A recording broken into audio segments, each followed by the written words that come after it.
ETF index mutual funds నేర్చుకుని stock మార్కెట్లో రాణించాలనుకుంటున్నారా? వెంటనే ఈ నెంబర్కి కాల్ చేయండి. నమస్తే రమ్మగారు. నమస్తే జయ. రమ్మగారు, రోజంతా యాక్టివ్గా ఉండాలి, ఏం చేయాలి దానికి? యాక్టివ్గా ఉండాలి అంతేనా? ఇవి జనరల్గా మనుషుల తత్వాలు, ఆరోగ్యము అవి కూడా ఉంటాయి కదా. మన పనులు, మన ఉద్యోగ జీవితం ఎలాంటిది, మన ఫ్యామిలీ లైఫ్ ఎలా ఉంటుంది, మన పిల్లల వయసులు వాటిని బట్టి డిపెండ్ అయి ఉంటాయి. అయినా కూడా యాక్టివ్గా ఉండే రకం కొంతమంది ఉంటారు. ఎప్పుడు చూసినా పటాసులాగా పేలిపోతూ హాయిగా ఉంటారు. అవును. మామూలు వాళ్ళందరూ అంత పటాసుగా ఉండలేకపోతాం కదా, జామ్మని ఉండలేం. కానీ ఉంటే ఏంటంటే మనకి ప్లస్ ఆరోగ్యానికి మంచిది. శారీరక మానసిక ఆరోగ్యాలు బాగుండాలంటే యాక్టివ్గా ఉండటం ఒక మందు. ఈ రోజున ఏంటంటే మనం ఎక్కువగా ఎదుర్కొంటున్న సమస్య ప్రతి వాళ్ళకి డిప్రెస్డ్గా అయిపోవటం. అందరికీ డిప్రెషనే. దీనికి కారణం ఇది అది అని ఏముండదు.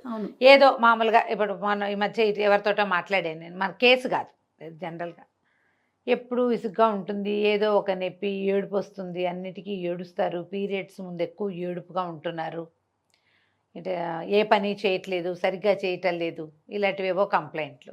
డాక్టర్ దగ్గరికి వెళ్తే ఈవిడ డిప్రెషన్లో ఉందని చెప్పాడు డాక్టర్. డిప్రెషన్కి ఏమీ లేదు, ఇల్లు వాకిలి బాగున్నాయి, అమ్మా నాన్న ఉన్నారు, అత్త మామ ఉన్నారు, భర్తతోటి బాగానే ఉంది, 2 పిల్లలు ఉన్నారు. ఎందుకు డిప్రెషను ఏమిటో ఆవిడకి తెలియదు, రీజన్ తెలియదు. రీజన్ తెలియని డిప్రెషన్లో ఉంటున్నాం మనం ఇప్పుడు. మీరు అందరూ ఆలోచించుకోండి, మనం కూడా ఇదే స్థితిలో ఉన్నామని. ఏమి చేయబుద్ధి కాదు, బేసిక్ లక్షణాలు.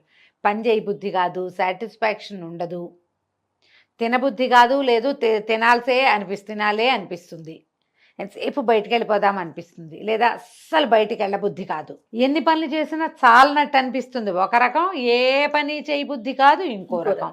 ఎవరైనా వస్తే వీళ్ళు ఎందుకు వచ్చారా దేవుడా అనిపిస్తుంది, రాకపోతే ఎవరు లేరు నేను ఒంటరిగా ఉన్నాను అనిపిస్తుంది, నిద్ర పట్టదు, ఊరికే మెలకు వచ్చేస్తుంది, లేదా విపరీతంగా నిద్రే, మంచం దిక్కండి అట్లా పడుకోవాలనే ఉంటుంది.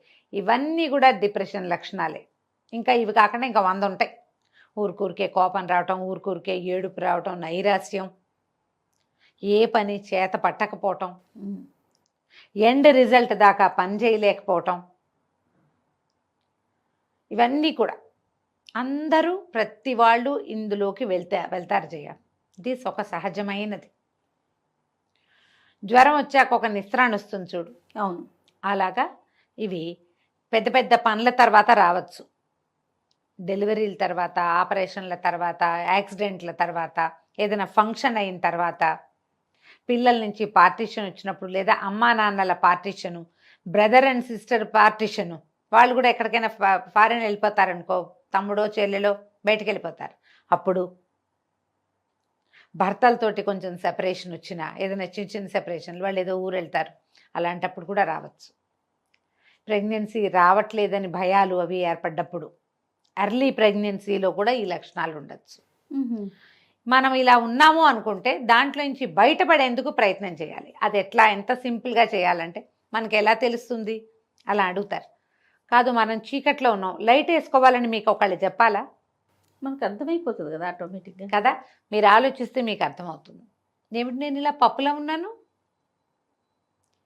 నేను ఇలాగే ఉండాలి, ఇలాగే ఉండొచ్చు అనుకోవద్దు. ఎప్పుడు ఇలాంటి నైరాశ్యాల్లో ఎవ్వరూ ఉండకూడదు, ఉండక్కర్లేదు. దానికోసం ట్రై చేయాలంతే. మీరు యాక్టివ్గా ఉండే పర్సనాలిటీ అయినా, లేదా మీరు యాక్టివ్గా ఉండాలి అని భావించినా మీ చుట్టూతా ఇది చేరదు, ఇది పోతుంది. ఒకవేళ వచ్చినా దాన్ని మనం తన్నేస్తాం, ఏదో దారిలో కనపడుతుంది దాన్ని తోపు తోసి మన దారిని మనం ముందుకు నడిచి వెళ్తాం. మీరు ఆలోచించి చూసుకోండి. ఇది 14-16 ఏళ్ల వయసు అప్పటి నుంచి మొదలుపెట్టి 60-70 ఏళ్ళ దాకా ప్రతి ఆడవాళ్ళు ఎదుర్కొంటారు. అవును, గమనించండి.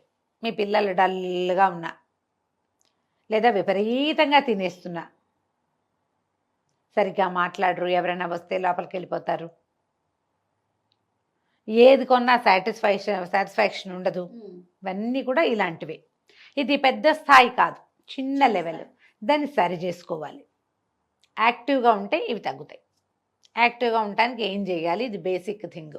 ఏం చేయాలంటే early to bed early to rise. Okay. రాత్రిళ్ళు పడుకోండి, పెంద్రాళే పొద్దున్నే లేవండి. ఏదైనా 100% ఫిజికల్ ఎక్సర్సైజ్ ఉండాలి. ఏమీ చేయలేరు మీరు, ఎక్సర్సైజులు రావు ఏమిటో రావు, జిమ్లో చేరే కెపాసిటీ లేదు మనకి, మన వల్ల కాదు.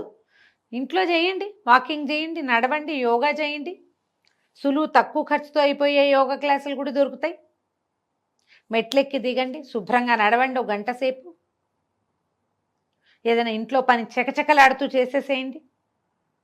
ఏదైనా వంట చేయండి. శరీరానికి శ్రమ. సర్దటము, పనులు చేయటము, మొక్కల దగ్గర పని చేయటము, పైకి కిందకి నడవటము, ఎవరికైనా సహాయం చేయటము, ఎవరి పనులైనా చేసి పెట్టటము, ఏదో ఒకటి చేసి మిమ్మల్ని మీరు యాక్టివ్గా ఉంచుకోండి.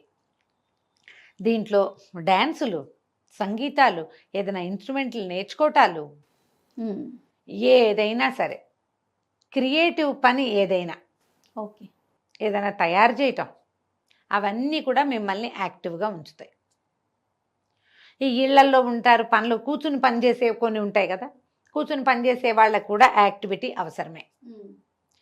కొన్నాళ్ళకి ఏమవుతుంది, నడుం చుట్టూతా ఫ్యాట్ చేరిపోతుంది, లావుగా అవుతారు, ఒక కదలిక లేని ఒక మనస్తత్వం ఏర్పడుతుంది. దాంట్లోంచి బయటకు వచ్చేయండి. గంటకు ఒకసారి 2 గంటలకు ఒకసారి లేచి కాసేపు అటు ఇటు నడిచి తిరిగి గట్టిగా స్ట్రెచ్చింగ్ ఎక్సర్సైజులు చేసి ఒళ్ళు విరుచుకోండి. మామూలుగానే ఒళ్ళు విరుచుకోవడం తప్పని చెప్తాను కదా, ఒళ్ళు విరుచుకోకూడదు. ఒళ్ళు విరుచుకోకూడదంటే నీకు ఎవరైనా 4 ఉన్నప్పుడు నువ్వు చేతులు పైకెత్తి ఒళ్ళు విరుచుకొని చేయకూడదు, తప్పదు, అది తప్పు. నువ్వు ఒకదానివే ఉన్నప్పుడు ఒళ్ళు విరుచుకోవు, ఒళ్ళు విరుచుకుంటాం కదా, చేయండి ఆ పని. చిన్నగా ఏమంటారు, వానా వల్లప్ప తిరగటం, గిరగిరా తిరగటం, మన చుట్టూతా మనం 3-4 సిటప్స్ చేయటం. ఇది ఒకసారి ప్రాక్టీస్ చేయండి, మీకు తెలుస్తుంది అసలు ఒళ్ళు విరుచుకుంటే వచ్చే జీవిత సౌఖ్యం ఏమిటి అనేది. అది చేస్తే కానీ తెలీదు. నిజం చేయ. స్ట్రెచ్చింగ్ ఎక్సర్సైజు ఎంత బ్లడ్ ఫ్లో పెంచుతుందో తెలుసా శరీరంలో. చాలా రోజుల క్రితం చిన్న ఎక్సర్సైజ్ చేయండి అని ఒక వీడియో చేసాం, అది విపరీతంగా వైరల్ అయింది, బాగా కొన్ని లక్షల వ్యూస్ ఉన్నాయి దానికి. అవును, నిజంగా చిన్నప్పుడు వాన వల్లప్ప తిరిగేవాళ్ళం. ఎవరికైనా వాన వల్లప్ప తెలుసా? ఎందుకు తెలియదు రమ్మగారు, అది తెలుసా? నాకు తెలుసు. అదేమిటో గుర్తు చేసుకుని చేయండి తప్పకుండా. హ్యాపీగా ఒక్కసారి గిర్రుమని బొటన వేలు మీదో, కాలి వేలు మీదో, కాలి మడవ మీదో మీ చుట్టూతా మీరు తిరిగి చూడండి. ఒక్కసారి 2-3 ఏళ్ల వయసు తగ్గిపోతుంది జయ. ఎంత బాగుందో కదా వినడానికి, చాలా బాగుంది. అదే బాగా ఒళ్ళు తోముకొని స్నానం చేయండి. ఈ ఒళ్ళు తోముకోవటానికి మంచి మంచి సాధనాలు దొరుకుతున్నాయి ఇప్పుడు. నేనైతే చక్క తెల్లటి టవల్తో తోముకుంటే చాలా హాయిగా ఉంటుంది అనుకుంటా. బాడీ స్క్రబ్ ఇప్పుడు మనం కొనుక్కొచ్చి అదేమిటో చేద్దాం అనుకోవద్దు. ఇంట్లో పాత తువ్వాలు, ఏదైనా టర్కీ టవల్ ఇంత ముక్కుంటే చాలు, దాన్ని శుభ్రంగా నీళ్ళలో పడేస్తే 5 నిమిషాలు నానిపోతుంది, దాన్ని పిండేసి దాంతో బాగా తోమండి. ఒళ్ళు తోముకుని స్నానం చేసి అబ్బక్కర్లా. మొహము, మెడ, చెవులు ట్యాన్ ఎలా పోతుందో చేయాలి. దాంతో నెక్ ట్యాన్ ఉంటుంది మెడ దగ్గర, ఒక రకంగా మనకి భుజాల రంగు ఈ రంగు అంత మందంగా ఉండకూడదు, అది బరగ్గా ఉండద్దు, కొంచెమే బరగ్గా ఉండాలి, కొద్దిపాటి బరక. మీరు ఒళ్ళు కూడా పరపరలాడించకూడదు, తోమాలంతే, బలం పెట్టాలి. అప్పుడప్పుడు ఒళ్ళు నలుగు పెట్టుకోండి, మీకు యాక్టివిటీ పెరుగుతుంది, యాక్టివ్గా అవుతాం మనం. చెయ్యండి సరిగ్గా, శుభ్రంగా మంచినీళ్ళు తాగటం, ఏదైనా ఎనర్జీ డ్రింక్స్ తాగటం. ఎనర్జీ డ్రింక్ అంటే మళ్ళీ అదేదో కొనుక్కు రావద్దు, ఈజీ సింపుల్ మెథడ్ చెప్తాను చూడు. కొంచెం చల్లటి నీళ్ళు, కుండలో నీళ్ళు, నిమ్మరసం పిండండి, ఓ చిటికెడు ఉప్పు వేయండి, ఓ 2 స్పూన్లు పంచదార వేయండి, తాగేసేయండి అంతే హాయిగా. వేడి నీళ్ళల్లో కాస్త కరివేపాకు వేయండి, నీళ్ళల్లో కాస్త కరివేపాకు కానీ పుదీనా కానీ వేస్తే 1 నిమిషం పొయ్యి మీద ఉంచితే చాలా లైట్ గ్రీన్ కలర్ వస్తుంది, తాగేయండి. అవి మిమ్మల్ని ఎనర్జెటిక్గా ఉంచుతాయి తప్పకుండా. ఈ మామూలు నీళ్ళలోనే ఓ కీర ముక్క, ఓ క్యారెట్ ముక్క, ఓ బీట్రూట్ ముక్క అట్లాంటివి పడేసుకుని, కీర నాకైతే నచ్చదు, బీట్రూట్ కానీ ఏమైనా వేసుకుంటే హాయిగా ఉంటుంది, చాలా హాయిగా ఉంటుంది. అలాంటివి ఏమైనా తాగండి. మీకోసం మీరు ఏం చేయగలరో ఆలోచించండి. మామూలుగా మన కోసం మనం ఏం చేస్తాం మనకు కొన్ని తిండి ఇష్టం, ఏవో తింటాం కదా, ఏవో తింటాం, ఏవో తాగుతాం, అందరం చేస్తాం కదా. అట్లా ఇది ఈ అందరం చేసే సహజమైన దాన్ని స్పెషల్గా చేసుకోండి మీకోసం. రమ్మగారు మీరు తిండండి కానీ నాకు పునుగులు గుర్తొచ్చి నీకేమో బెజవాడి పునుగులు ఇష్టం అది కదా. మీకు జిలేబీ నా పునుగులు రెండు గుర్తొచ్చినాయి నాకు. మనకంతే, అంతకంటే ఏముంది. చిన్నప్పుడు నాకు ముంత మసాలా చాలా ఇష్టం చేయ, రేర్గా తినేవాళ్ళం. మా బందర్లో ఒక బాబు అనుకో పక్క సందులో ముంత మసాలా చేసేవాళ్ళు. నేను ఎంత క్లియర్గా చెప్తాను చూడు, బాబు అనుకో పక్కన సందు అక్కడ ఉండేది ప్రత్యేకంగా. ఎప్పుడో తినేవాళ్ళం, ఎందుకంటే మా ఇళ్లలో ఉల్లిపాయలు అవి ఏమి ఉండేవి వేయరు కాదు కదా. కదా, మా తిండిలో లేదు. రేర్గా అదితో టిగ్లింగ్గా ఉండి ఒక సరదా వస్తుందన్నమాట. సుగంధి చోడా బందర్లో ప్రత్యేకాలు ఇవి. తర్వాత తాతారావు గారి మిఠాయి కొట్ల నుంచి ఇవి హల్వా ఒకటి, హల్వా. బందర్ హల్వా. హల్వా ఇప్పటికీ ఫ్యాన్సీయే. నాకు తొక్కుడు లడ్ల మీద ఫ్యాన్సీ ఉండదు, పెద్ద నచ్చదు, శనగపిండి కదా. బందర్ హల్వా ఒకటి ఎక్సలెంట్గా. అప్పట్లో భాస్కర్ విలాస్ అని మా అన్నయ్య ఫ్రెండ్ వాళ్ళ ఇది ఉండేది. భాస్కర్ విలాస్ రాము ఆయన ఫ్రెండ్, మా అన్నయ్య ఫ్రెండ్ అనమాట. అక్కడ ఒక ఇది చేసేవాళ్ళు, ఏమంటారు మన ఫ్రూట్ సలాడ్ తినడానికి ప్రత్యేకంగా వెళ్ళేవాళ్ళం. ఇళ్లలో ఫ్రూట్ సలాడ్ చేసుకోవచ్చు అని తెలియని కాలం అది. అక్కడికి వెళ్తే అక్కడ ఐస్ క్రీమ్ కూడా ఉండేది. ఎప్పుడో 3 నెలలకి 4 నెలలకి పోయి అక్కడ ఐస్ క్రీమ్ తింటే హబ్బో 3-4 రోజులకు సరిపడా ఎనర్జీ వచ్చేది. అలాంటివి ఇప్పుడు ఎప్పుడు అవే తింటున్నాం. ఇప్పుడు బయట తిండి ఎక్కువైపోయింది మనకి. ఎప్పుడు ఏదో ఒకటి తింటే ఆర్డర్ చేస్తే ఇళ్ళకి వచ్చేస్తాయి. అలాంటివి కాదు. మీకు చమక్కమనిపించే చిన్నప్పటి టేస్ట్ ఏదైనా ఉంటే దాన్ని పెట్టండి, దాంతో మీరు యాక్టివ్గా అవుతారు. చక్కగా సుగంధి పాలు లాంటివి తాగండి, రూఅఫ్జా లాంటివి తాగండి, బోల్డ్ ఉన్నాయి. అవును, మిమ్మల్ని యాక్టివ్గా ఏది చేస్తుందని మీకు అనిపిస్తుందో దాన్ని వన్స్ ఇన్ ఏ వైల్ చేయండి. డ్యాన్స్ చేసేయండి, కావాలంటే మీ ఆయన కూడా నేర్పించండి. సూపర్. ఏదో ఒకటి చేయండి, చేసి యాక్టివ్గా ఉంచుకోండి. దీనివల్ల ఏంటంటే మీకు మెంటల్ హెల్త్ బాగుంటుంది. ఈ పిచ్చి చిన్న చిన్న నసల్లోకి మీరు వెళ్ళకుండా ఉంటారు. ఈ నస తప్పదు జీవితంలో. దాని నుంచి బయటపడేందుకే ప్రయత్నం చేయండి ఎప్పటికప్పుడు. రమ్మగారు 10 to 6 సిస్టమ్స్ ముందే కూర్చుని పనిచేసే పిల్లల్నే చూస్తున్నాం ప్రెసెంట్.